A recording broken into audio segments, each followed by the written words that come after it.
Bien, pues empecemos con el tema de destilación.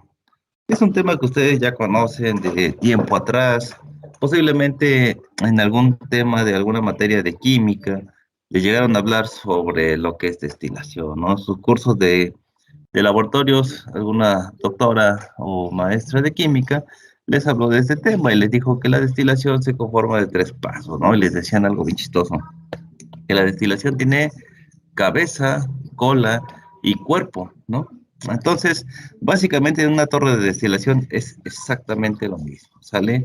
Vamos a tener la parte que es el destilado, los productos de fondo y el proceso en el que se lleva esta separación. Entonces vamos a ver unas definiciones. Tenemos que la destilación es una operación unitaria que permite la separación de componentes de una mezcla cuando hay una diferencia de volatilidad entre ellos y se basa principalmente en un equilibrio líquido-vapor, tema que debieron haber visto en la materia de termodinámica química.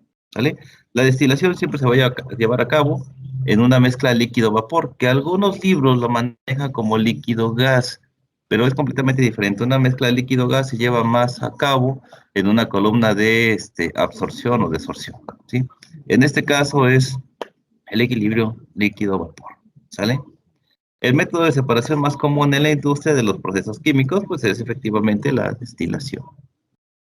Entonces, el componente más volátil tiende a concentrarse en el vapor y el componente menos volátil se concentra en el líquido. Ojo, el componente más volátil se encuentra en el vapor y el componente más pesado siempre se va a encontrar en el líquido, ¿sale? Según el número de componentes que contenga la mezcla que entran a la columna, se distinguen en dos tipos de destilación. En destilación binaria si tenemos dos componentes y en destilación multicomponente si tenemos tres o más componentes en la torre. Hablemos un poquito de las reacciones de equilibrio. Tenemos que para separar los componentes de una mezcla líquida por destilación, por condición necesaria, el vapor producido en la ebullición de la mezcla debe ser diferente a la composición del líquido de partida, ¿vale? Por ello, el conocimiento de las relaciones de equilibrio entre ambas fases es esencial, ¿sale? Para la resolución analítica de los problemas de destilación y los aparatos donde se lleva a cabo esta operación, ha de suministrar un infinito contacto entre el vapor y el líquido para que el límite de ambas fases alcance las condiciones de equilibrio. Si no hay condiciones de equilibrio, no va a haber una separación de componentes, ¿vale? Bueno, ¿qué cosa es la torre de destilación o columna de destilación? Es lo mismo, ¿vale? En la industria, la separación de componentes volátiles se realiza por medio de destilación, ya sea en una columna de platos o en una columna empacada. También tenemos que una columna de destilación es una estructura cerrada en la cual se realiza la separación física de un fluido en dos o más fracciones, ¿sale? Esta separación se logra sometiendo el fluido a condiciones de presión y temperatura apropiadas a lo largo de la columna, de modo de lograr que las fracciones que se buscan separar se encuentren en estados completamente diferentes, o sea, líquido y vapor prácticamente. Entonces vamos a ver algo aquí breve, ¿no? Dice, la fracción más pesada es la del líquido y baja por gravedad. Esto es una etapa acá y aquí tenemos otra etapa. O este es un plato y este es otro plato. ¿Qué pasa entre cada uno de esos platos? Bueno, el líquido viene de la parte de arriba, mientras tanto el vapor sube por la parte de abajo. El componente más pesado se encuentra en el líquido y el componente más volátil se encuentra, pues, lo que es en el vapor. ¿Sale? Bueno, de esta manera se logra un buen intercambio entre ambas fases, permitiendo la efectiva transferencia de la parte gaseosa del líquido que baja a la fase que sube, e igualmente la parte líquido que puede arrastrar la fracción gaseosa que sube al líquido como baja y como se aprecia en la figura. O sea, ¿qué quiere decir esto? Que la torre de destilación opera a contracorriente, ¿sí? Estos equipos, por lo general, lo que es torre de enfriamiento, destilación, absorción, desorción, siempre van a estar trabajando en contracorriente. O sea, el líquido baja y el vapor sube, eso es contracorriente. Bueno, este mecanismo de transferencia se utiliza a maximizar la superficie de contacto entre ambas fases, ¿sí? Y para eso es que están las etapas. ¿Dónde se lleva a cabo el equilibrio? En cada una de las etapas o en cada uno de estos platos. Hay diferentes tipos de platos para los diferentes tipos de torres y para los diferentes tipos de procesos. En las columnas de destilación, esto se realiza mediante dos tipos de estructuras mecánicas básicas. Las estructuras de platos que les menciono ahorita y las estructuras de empaque, ¿sí? Que simplemente es, en lugar de platos, tenemos un montón de estructuras aquí rellenando toda esa sección de la columna, ¿sale? Entonces, ambas estructuras pueden encontrarse en una misma columna dependiendo del diseño y utilización. Ojo aquí, si yo tengo una torre de destilación para separar etanol agua, no me sirve esa torre para poder hacer una separación benceno-tolueno. Prácticamente cada una de las torres es diseñada para el proceso que estoy utilizando. No puedo usar la misma torre para hacer diferentes tipos de procesos. Y eso lo vamos a ver más adelante cuando nosotros hagamos nuestros cálculos. Bueno, aquí tenemos un corte transversal de lo que es una columna de destilación, cómo se vería prox. Es un dibujo que hice, me quedó medio 2-2, pero prácticamente aquí se puede ver lo que sucede en una torre de platos. Tenemos que la alimentación, por lo general, la teoría dice que se encuentra aproximadamente en medio de la torre, aunque no siempre es así, pero la literatura dice eso, ¿no? Entonces, aquí tenemos un reboiler y aquí tenemos un condensador. La mezcla o la alimentación puede meterse de diferentes tipos, ¿sí? La alimentación de esta mezcla de esos dos componentes puede ser completamente líquida, puede ser completamente vapor, puede ser una parte líquida y puede ser una parte vapor. Eso no tiene nada que ver. La alimentación se puede hacer de esas tres maneras, ¿sale? Entonces, si la mezcla es completamente líquida, pues bueno, entra por la parte de aquí, obviamente llega en este plato, empieza a bajar y llega al reboiler. El reboiler lo que hace es calentar esta mezcla y empezarla a evaporar. Una vez que se evapora, empieza a subir, llega al condensador y en el condensador vuelve a ser líquido ese vapor. Una parte se va para el destilado y una parte regresa a la torre.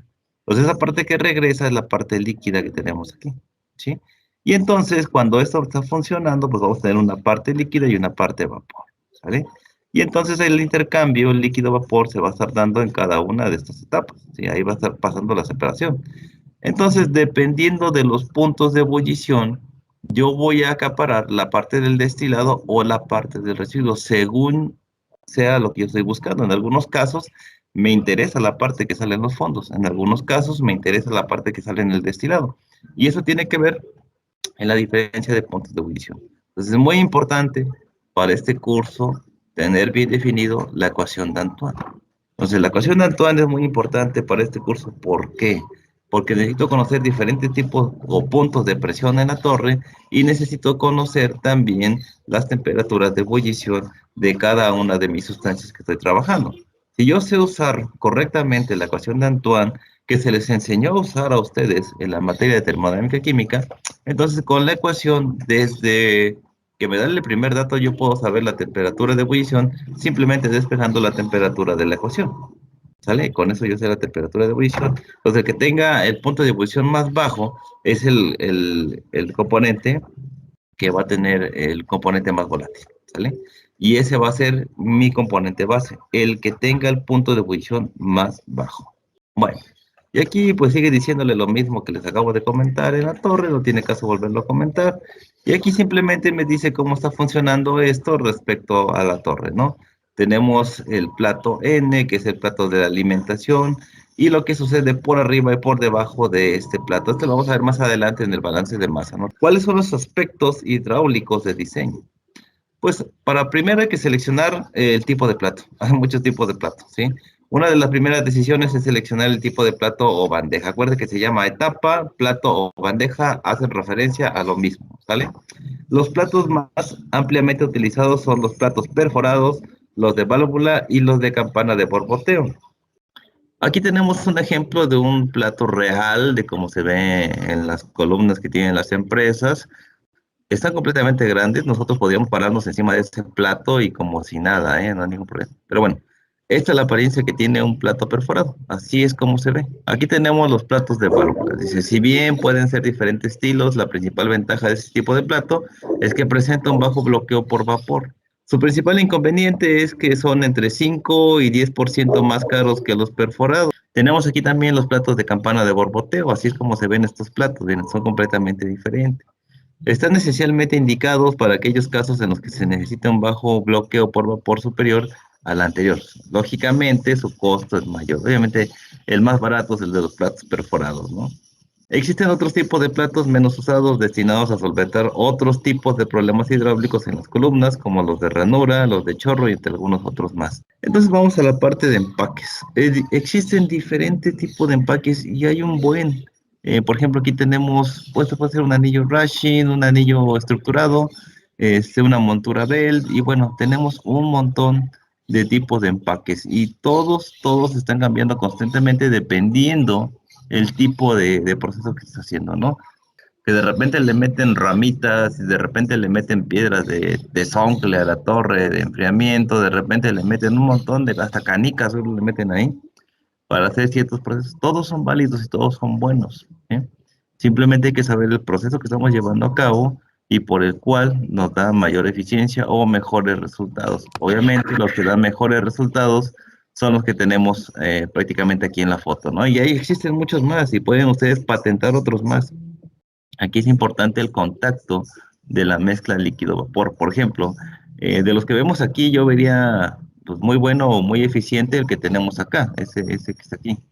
¿Por qué? Porque a través de él hay mayor contacto entre una mezcla líquido-vapor. Entiéndase que llega el líquido por la parte de arriba, el gas por la parte de abajo, y entonces en estos empaques hay un tiempo más de retención en la torre y el contacto es más continuo. Escuchen, una torre de empacada tiene un contacto más continuo entre las fases líquido y vapor que la torre de platos. En la torre de platos hay un contacto discontinuo.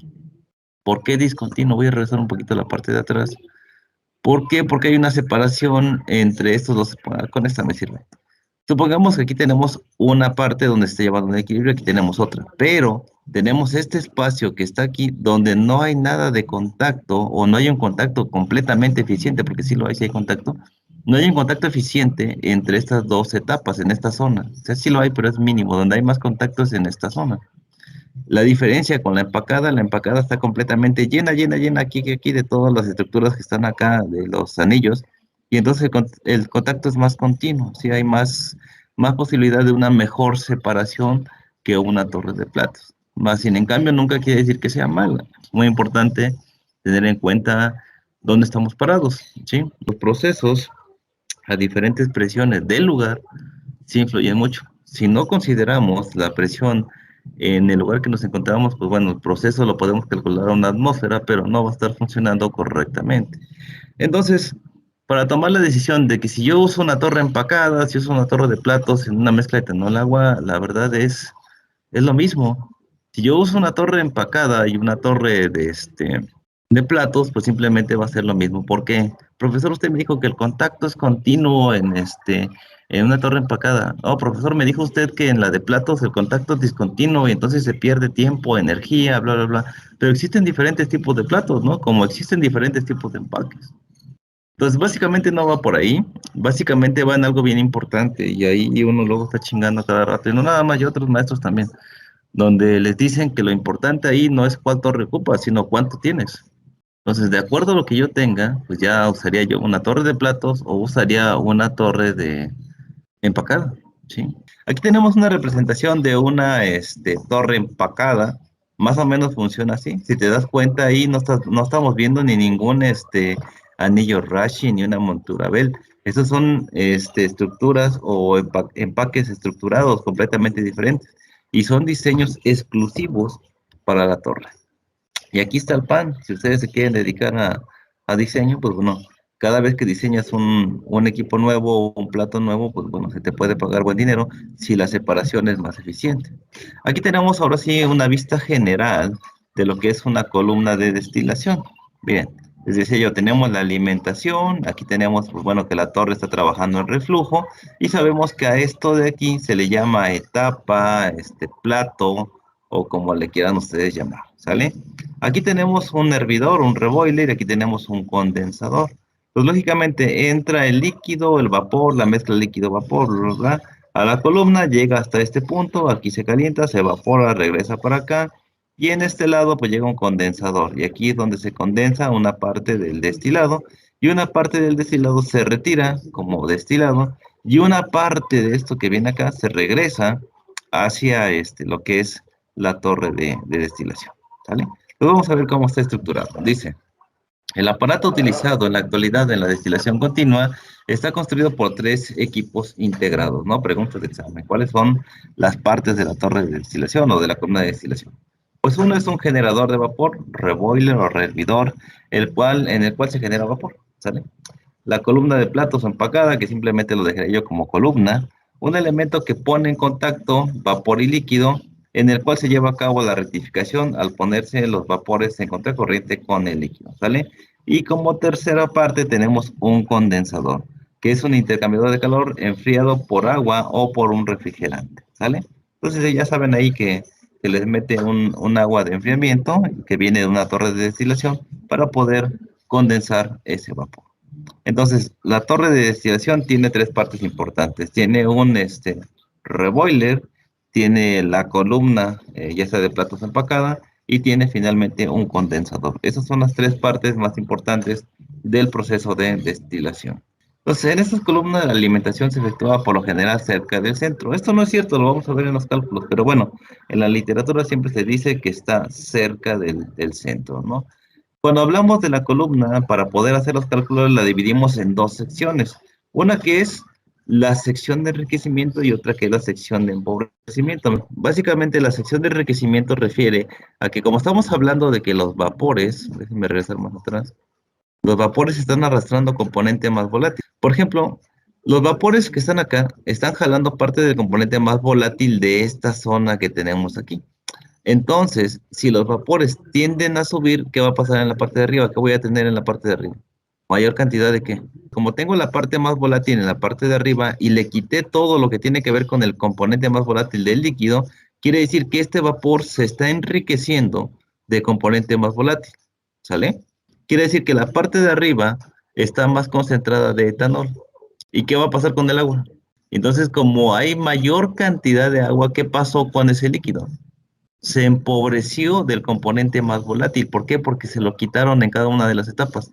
Digamos que ese líquido, que era una mezcla etanol-agua, se le robó parte del etanol y al final, entre comillas, diré que tengo pura agua. Entonces, ¿qué pasó con el líquido? Se empobreció del componente más volátil. ¿Y qué pasó con el vapor? Se enriqueció del componente más volátil. ¿Estamos? Por eso es que a esa parte se le llama sección de enriquecimiento y sección de empobrecimiento. En la parte del vapor hay mayor cantidad del componente más volátil y en la parte del líquido hay menor cantidad del componente más volátil. Por eso es que aquí se llama zona de enriquecimiento y zona de empobrecimiento.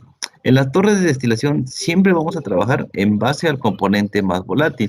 Por eso es importante desde un inicio saber cuál es el componente más volátil. Si nosotros no sabemos cuál es el componente más volátil de esa mezcla, pues lógicamente no vamos a poder trabajar correctamente. En algunos casos vienen algunos problemas donde dice, la mezcla etanol-agua, ¿no? O benceno-tolueno. Y de repente dice, benceno-tolueno, ¿y cómo sé cuál es cuál? Si me dan valores de A, B y C y puedo ocupar ecuación de Antoine, pues ocupo ecuación de Antoine de espejo y según la temperatura de cada uno de ellos, pues bueno, podría decir cuál es el componente más volátil. La otra, y yo no les niego la opción, es de que ustedes pongan en Google, le pongan benceno, punto de ebullición, tolueno, punto de ebullición. Y entonces ahí van a ver cuál de los dos tiene el punto de ebullición más bajo. Pues el que tenga el punto de ebullición más bajo es el componente más volátil. ¿Sale? El que tenga el punto de ebullición más bajo es el componente más volátil. Entonces, ¿qué pasa o cuáles son los problemas que ocurren en una torre de destilación? Por lo general, de platos. La de empaque sucede lo mismo, ¿no? Tenemos como primero algo que le llamamos lloriqueo. El lloriqueo es un fenómeno por el que el líquido acumulado en el plato gotea a través de los orificios de este hacia el plato inferior. ¿Qué quiere decir? Que se satura este plato o a veces, depende de la mezcla, empieza a formar pequeñas incrustaciones en las perforaciones, en las campanas, en lo que sea, del tipo de plato que sea. Y entonces se empieza a acumular líquido y empieza a gotear. Empieza a gotear, caen muchas gotitas de líquido. No afectan en gran cantidad, pero al tener ya demasiado lloriqueo, pues bueno, el equilibrio se va a romper, ¿no? Porque vamos a tener mayor cantidad de esas gotas de agua que van a impedir que pues prácticamente empiece a haber una buena separación, ¿no? Eso es lo que consiste el lloriqueo, no es mucho, ¿no? Entonces, el lloriqueo es un problema mayor que conlleva, bueno, a esto, pues posiblemente que se pueda acumular cantidades de agua y pues bueno, puede ocasionar también la caída de un plato. Si se cae un plato de la columna, puede caer sobre el otro y entonces ya hay no hay una separación adecuada, ¿no? Entonces, mucho cuidado con esta sección. Casi no se da si haces bien los cálculos, pero si los haces mal, puede llegar a pasar esto, ¿no? Otro de los fenómenos que pueden afectar dentro de la torre de destilación es el arrastre, ¿no? El arrastre es el fenómeno por el cual el vapor que asciende por la columna a través de los orificios de los platos arrastra pequeñas partículas de líquido hacia el plato superior, rompiendo el equilibrio de este último, provocando no llegar a alcanzar el grado de separación deseado. Junto con el lloriqueo, es el problema más común de funcionamiento que presentan los tipos de torres de destilación con rectificación. Con rectificación quiere decir que regresa una parte de ese destilado hacia la columna, ¿no? Entonces, por lo general nos vamos a topar con estos problemas, ¿sí? Y no importa de que mi torre sea de cristal, que sea de metal, que sea de acero, bla, bla, bla, siempre vamos a encontrar alguno de este tipo de cosas. O a lo mejor no al inicio, pero sí después de un tiempo de estar operando las columnas, pues puede presentar eso, a lo cual ustedes ya saben, se para el proceso y para el proceso pues es una buena cantidad de dinero, ¿no? Pero se para el proceso, se hace la corrección y bueno, sigue trabajando, ¿no? En caso contrario de que ya no funcione, pues sería cambiar completamente la torre, ¿sí? Tenemos otro problema también en la torre de destilación o la torre de absorción, que es lo mismo, son los mismos problemas para todo el tipo de columnas, que es la inundación. La inundación de la columna es el problema más grave que esta puede presentar en su funcionamiento, ¿sale? Ya que podría desembocar en el colapso de la unidad por acumulación de presión. Y esto tiene que ver mucho en esta parte de inundación con la presión o con el caudal que tú estás introduciendo a tu torre. Si tú a tu torre le pones un caudal mayor al que calculaste, pues lo que va a pasar es que va a entrar, así, disculpen la palabra, va a entrar en friega ese líquido y como entra de golpe, lo que va a hacer es empezar a llenar a la madre, si empieza a subir, y lo que hace es que ese movimiento, esa presión que lleva, sube hasta arriba y dispara el plato, tumba los platos y hace un relajo. ¿Qué pasaría con la torre empacada también? Entra presión muy fuerte y todos las fichitas, los bolitas, las cosas que tengas en tu torre van a empezar a aparecer disparadas por todos lados y no va a haber nada de proceso. A eso se refiere con la inundación y depende mucho del caudal de alimentación. Otro aspecto para nosotros poder analizar, porque todos esos son los problemas que presenta la torre, pero la torre ya vieron, es completamente de metal. Algunas torres sí llegan a tener una ventanita donde te puedes tú asomar y ver qué está pasando en el proceso, pero algunas no. Entonces, ¿cómo sé o qué pasó en mi torre? Yo sé que ya no estoy sacando el etanol que yo quería sacar de mi torre de destilación. ¿Qué pasa o cómo le hago para poder saber qué está pasando dentro? Bueno, para esto se hace un análisis gamma o un perfil gamma, es como se conoce, ¿sí? El perfil gamma es una técnica de diagnóstico que se aplica principalmente al estudio de columnas de destilación. Se basa en el diferente grado de atenuación que sufre la radiación gamma cuando atraviesa materiales de distinta densidad. O sea, lo que se hace es poner un aparatito, un pequeño aparatito, un robotito, dan de cuenta, y lo que hace es escanear con radiación gamma. Emite un haz de luz gamma que pasa a través de la torre y empieza a revisar toda la sección, empieza a bajar, y lo que hace es mandar reportes de este tipo, ¿sí? Obviamente nosotros como ingenieros no te puedo decir aquí, ah, mira, esto pasó aquí o esto está bien, no, porque desafortunadamente el perfil gamma se usa en base a experiencia del ingeniero en turno, ¿sí? Por ejemplo, aquí yo podría decir que dentro de estos estándares todo está normal, pero por ejemplo, si el azul cayera aquí o bajara más para acá y empezara a estar más a la parte de abajo, pues quiere decir que hay un problema. ¿Qué problema es? No lo sé. Eso tendría yo que verlo directamente cuando estuviera trabajando yo en la torre. Ya con base a experiencia y checando errores, el encargado pues, puede decir, ah, mira, si esta azul se cayó acá, esta línea viene por aquí, a la parte de abajo, quiere decir que se tapó un plato, está tapado, ¿no? Está tapado, se oxidaron las placas de metal y los platos perforados están tapados o está oxidado, ¿sí? Esa podría ser una. También puede decir, ah, mira, se cayó la línea verde, pues posiblemente se cayó un plato en la torre de destilación y hay que parar el proceso, ¿sale? Y cositas así que se va a ver solamente cuando uno haga el análisis y cuando uno esté viendo la torre. No te puedo decir exactamente aquí, esto pasó, es en base a experiencia el perfil gamma. Pero lo que hace es prácticamente pasar un haz de luz y emitir este tipo de gráficos, ¿sí? Y de acuerdo a cómo se muevan estos gráficos, es el problema que está sucediendo dentro de la torre. Bueno, aquí es más de lo mismo. Obviamente, si algo está mal, pues hay que parar el equipo y darle mantenimiento, ¿sale?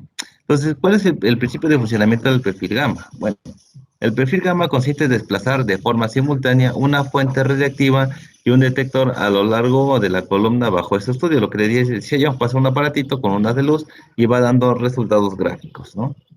Ambos suelen estar ubicados, aunque no es la única posibilidad, en forma diametralmente opuesta. O sea, tengo uno de un lado y uno del otro lado y están funcionando de manera conjunta.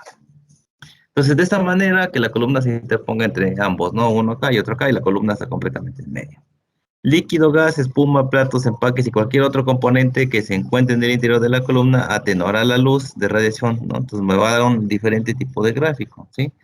Haciendo un poquito aquí a lo que me dice líquido, gas, espuma, platos, recuerden que cuando nosotros hacemos este tipo de destilación, como pasa por pequeños orificios o pequeñas campanitas, se puede generar un burbujeo y ese burbujeo puede generarme espuma. Si me genera espuma, también es un problema. ¿Por qué? Porque el espacio entre plato y plato que tengo se va a disminuir de acuerdo a la cantidad de espuma que yo tenga. Vamos a ver un cálculo más adelante cuando consideramos todo esto de aquí, espuma y otras cosas, ¿no?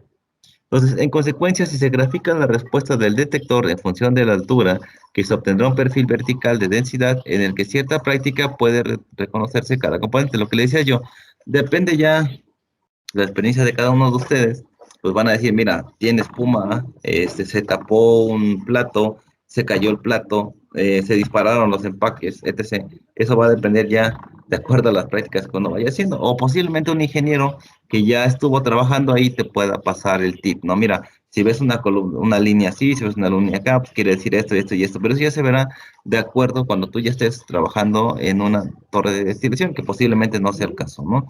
Pero bueno, supongamos que les toque estar ahí, bueno, esto es lo que van a tener que ver, ¿no? Entonces, ¿cuáles son los problemas que se presentan? No, si distintas causas de mal funcionamiento de una torre que pueden ser identificadas a través del análisis de perfil gamma, ya lo sé, ¿no? La existencia de problemas que afectan el correcto funcionamiento de la torre se traduce en diversas alteraciones en el perfil presentado, ¿sí? El que vimos hace un rato. Bueno, ¿qué me detecta el perfil gamma? Porque al final de cuentas es lo que me interesa saber qué detecta. Bueno, la caída de un plato, ¿sí? Se produce cuando uno de los platos se desprende total o parcialmente en la columna, ¿vale? Inundación, eso también me detecta el perfil gamma. Se presenta cuando una obstrucción impide o dificulta el normal desplazamiento de líquido hacia los platos inferiores. El arrastre ocurre cuando la diferencia de presión entre el plato y el inmediato, o sea, el plato que sigue a la parte de arriba, es muy elevada, de modo que el líquido se encuentra arrastrado hacia arriba, mezclándose nuevamente con gases y líquidos. O sea, ya la parte que yo había quitado del componente más volátil, resulta que como se regresó el líquido, pues lo volvió a tomar. Y entonces ya el destilado que voy a sacar, pues tiene muy pequeñas cantidades de componente más volátil. ¿Sale? Otro de los aspectos que es el famoso lloriqueo o lluvia, como ustedes lo quieran llamar, es el desplazamiento de líquido por los ductos de gas probablemente dañados de la parte activa de un plato hacia el plato inferior. ¿Sale? Y finalmente, formación de espuma.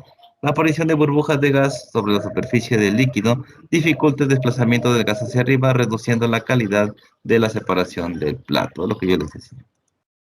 Trataré de ponerles unos videos en la plataforma sobre todo lo que estamos viendo ahorita para que lo vean, en, digamos que en vivo, ¿no?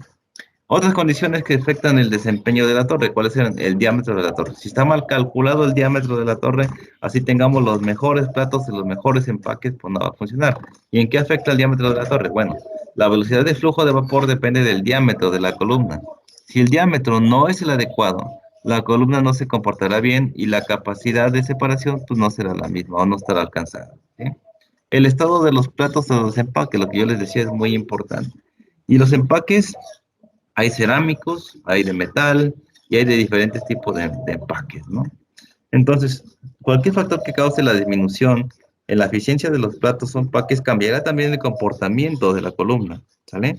Las deficiencias de los platos son afectadas por dobleces, uso, la corrosión, la tasa a la cual ocurre esto, de las propiedades de los líquidos que están siendo procesados. Es muy importante, te digo, conocer los materiales y conocer qué estamos metiendo en esos materiales para pues, evitarnos sobre todo la corrosión, que es la que taparía esos platos, ¿no? Y bueno, otro punto más que casi no se menciona en el momento de hacer el análisis de esos equipos y es el más importante que por lo general ustedes agarren un libro de reactores y nunca les va a decir esto, ¿no? Es muy raro que los dice. Dice, condiciones climáticas. ¿Por qué son importantes las condiciones climáticas? No es lo mismo poner una torre de destilación en Cuernavaca, Morelos, que poner una torre de destilación en las playas de Acapulco. ¿Sí? Pues es muy diferente. Hay que tener muy en cuenta estas condiciones, ¿no? Si muchas columnas están abiertas a la atmósfera, aunque muchas están aisladas, los cambios en las condiciones climáticas pueden afectar esta operación, ¿no? Por ejemplo, en Cuernavaca, pues es un clima templado, puede decir que solamente llueve en las condiciones o en los meses que corresponde a lluvias, por lo demás está soleado, los climas son un poco frescos, no son tan cálidos. Entonces les decía yo, respecto a los materiales, si yo pusiera una torre en Cuernavaca, Morelos, pues no hay ningún problema, no tengo tantos problemas de cloruros. Recuerden que los cloruros son los que principalmente se joden las estructuras metálicas. Entonces, si yo me voy a la playa, tengo una cantidad muy alta de cloruros y lo que va a pasar es que esa torre pues se va a corroer en friega. Y por la razón por la cual que muchas empresas no están cerca de las playas, ¿vale? Sobre todo por la cantidad de cloruros que hay por ahí.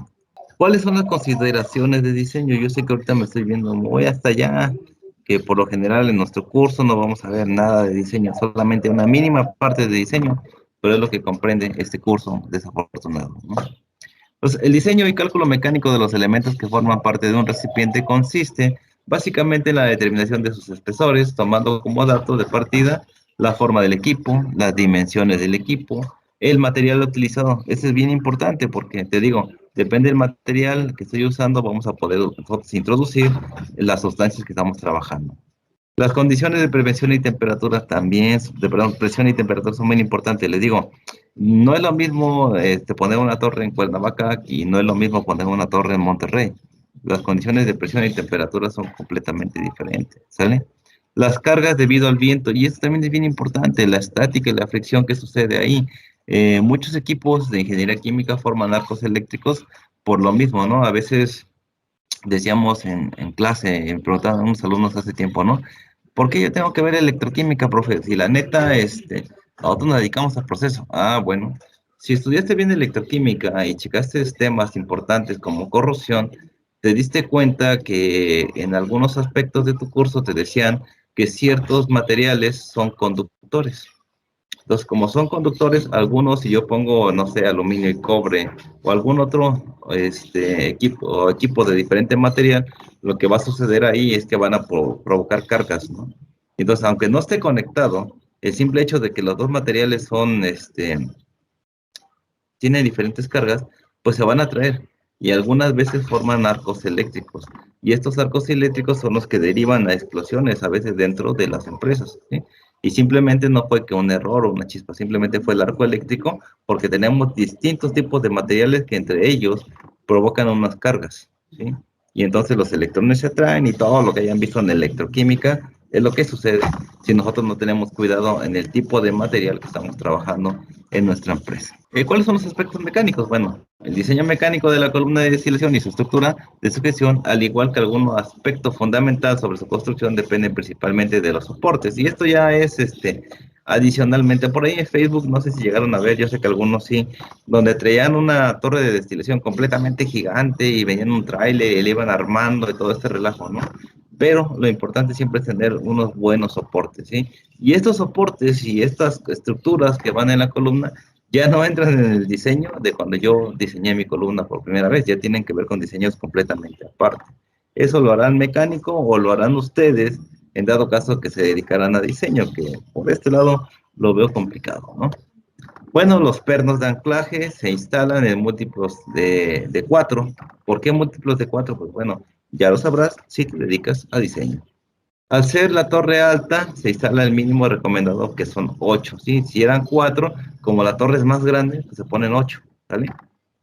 Los pernos estarán situados a una distancia aproximada de 18 pulgadas, puesto que si se colocan más próximos, su capacidad de anclaje se ve reducida. Yo sé que esto no les interesa en este curso, pero para mí se me hace importante saber un poquito más de lo poco que podemos aprender en los cursos, ¿vale?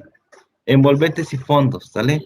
Los recipientes sometidos a presión pueden estar construidos por diferentes tipos de tapas o cabezas.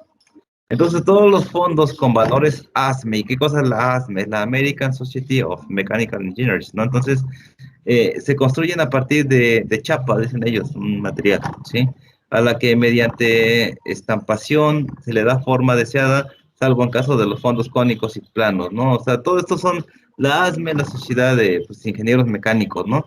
Les digo, uno como ingeniero lo único que hace es el diseño y el que construye el equipo realmente es el mecánico. Entonces, todos necesitamos de todos, no somos únicos ni exclusivos, ¿no? Necesitamos de los mecánicos para que pues hagan posible el diseño que estamos haciendo, ¿no?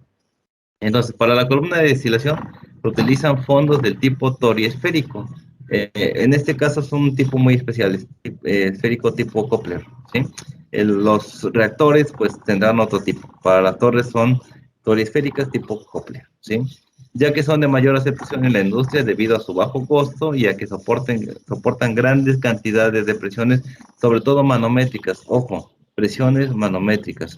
Su característica principal es la relación que establecen los parámetros geométricos del diámetro principal y del radio abombado o codillo. Esto ya es cosa de diseño. Les digo, esto no va a venir en el examen, pero simplemente es para que lo tengas en cuenta, que al momento de diseñar todo esto de aquí es importante, ¿sale? Bueno, se construye mediante una figura de revolución cuyo perfil interno se obtiene mediante dos radios de curvatura con centros diversos. Digo, esto es diseño. Esto estaría muy chingón que se los enseñaran a ustedes en sus clases, pero desafortunadamente los temarios son muy pobres y los tiempos son muy cortos. Entonces, para la construcción, los recipientes a presión se calculan con unos espesores de pared capaces de soportar sin deformar los esfuerzos a los que se verán sometidos. Y esto es bien importante, el espesor. Yo puedo diseñar una torre de 15 metros, pero ¿cuál va a ser el espesor? Ya sé que es de una aleación tipo tal, número tal, bla, bla, bla, bla. Y el espesor, si calculo yo mal el espesor, no va a soportar la presión. Y lo que va a hacer es reventarse esa torre, ese reactor. ¿Sale? Es decir, que los esfuerzos a los que se trabaja el material sean inferiores a la máxima tensión admisible. Aquí nada más un comentario. Si les enseñaron a calcular el espesor en un reactor, básicamente el cálculo va a ser lo mismo para una torre de, bueno, cualquier tipo de columna. Absorción, destilación, enfriamiento, lo que sea, va a ser lo mismo. ¿Vale? Entonces, bien importante conocer los espesores que vamos a estar trabajando. Pues esta tensión máxima admisible depende de las características del material y del coeficiente de seguridad que se adopte, variando la temperatura de trabajo. Y si una vez que se han estudiado los diferentes esfuerzos que se producen en un recipiente por diferentes causas, presión interna, presión externa, presión de prueba hidráulica, efectos del viento y sismo, todos estos que les estoy mencionando ahorita tienen que ver con la parte de diseño y tenemos que considerarlo. ¿Por qué insisto y por qué estoy jode y jode con el diseño? Bueno, es importante conocer las partes de diseño. ¿Por qué? Porque una vez que conocemos nosotros cómo se diseña, qué materiales y todo ese tipo de cosas, cuando nosotros recibimos un equipo o tenemos que operar un equipo, sabemos qué podría pasar con él y cuáles son las causas y los efectos que podrían pasar dentro de este equipo. Si yo no lo conozco, simplemente llego con un material que ni conozco. Entonces, si en la comprobación de los espesores en estas secciones se encuentra que es preciso aumentar los espesores iniciales, se hace necesario comprobar más secciones, de forma que el recipiente está diseñado con unos espesores diferentes a lo largo de su altura y el recipiente con espesores escalonados. Entonces, es muy importante saber por qué se hicieron escalonados y también decir, bueno, si tengo un equipo que el espesor es completamente igual en toda la sección, hay que ver si fue diseñado para que sea igual el proceso o tiene que ser de diferentes tipos de espesores. Y eso va a depender del proceso en sí, ¿sale? Entonces, la comprobación se realiza con el cálculo de fuerzas de atracción y compresión debiendo resultar que en ambos casos el esfuerzo sea menor que la máxima tensión admisible. Entonces, bien importante. Por ejemplo, ¿por qué hablamos de efectos de viento y sismos? Bueno, hay lugares en zonas en Estados Unidos y algunos otros lados, incluso aquí en México, que a lo mejor son zonas de sismo. Y si yo no tengo en cuenta las zonas de sismo, pues lo que va a ocasionar es que mis equipos empiecen a fracturar, a romper y otras cosas, ¿no? Los efectos también de viento son importantes. A veces que hay vientos muy fuertes, que si yo no tengo en cuenta nada más hablándote de los soportes y los calculo mal, pues simplemente puedo tener una torre y le va a soplar un vientecito y va a dar ¡pum! Al suelo esa torre, ¿no? Y cositas así. Digo, todo lo que estoy hablando tiene que ver con diseño. Vas a decirme tú, ¿y eso qué con mi curso? Bueno, tiene mucho que ver porque al final estás hablando de equipos, ¿no? No te quedes en la ignorancia de solamente calcular cuadritos y cubitos en una gráfica, sino que sepas bien qué es lo que vas a hacer, ¿sale? Entonces tenemos disoluciones ideales, ya hablando de lo que va a estar dentro de la torre. Para que se cumpla al 100%, la ley de Raoult es necesaria que el líquido sea una disolución ideal, que el vapor sea una mezcla de gases ideales y que la fugacidad del líquido no varíe significativamente con la presión. Entonces tenemos dos reglas aquí. Tengo ley de Raoult, importante, desde hoy hay que leerlo y hay que investigarlo porque en eso se basa la torre de destilación. La otra sería ley de Henry, pero ley de Henry prácticamente es para absorción en la parte de procesos de separación 2. Y por último, ley de Dalton a fuerzas para destilación, ley de Raoult y ley de Dalton. Entonces busquen sus apuntes, si lo vieron, denle una checadita. Si hablamos de una disolución ideal, bueno, es una mezcla homogénea de dos o más sustancias puras denominadas componentes de la solución, las cuales pueden ser gaseosas, líquidas o sólidas. En nuestro caso, es una mezcla líquido-vapor. Lo que es el disolvente y el solvente son cosas completamente diferentes. Una es una sustancia en donde se disuelve el soluto, generalmente es aquella que se encuentra en mayor cantidad. Eso va a ser el solvente o el disolvente. ¿Qué es el soluto? Bueno, el soluto es la sustancia que se disuelve a través del disolvente en forma de moléculas o iones para formar una sola fase.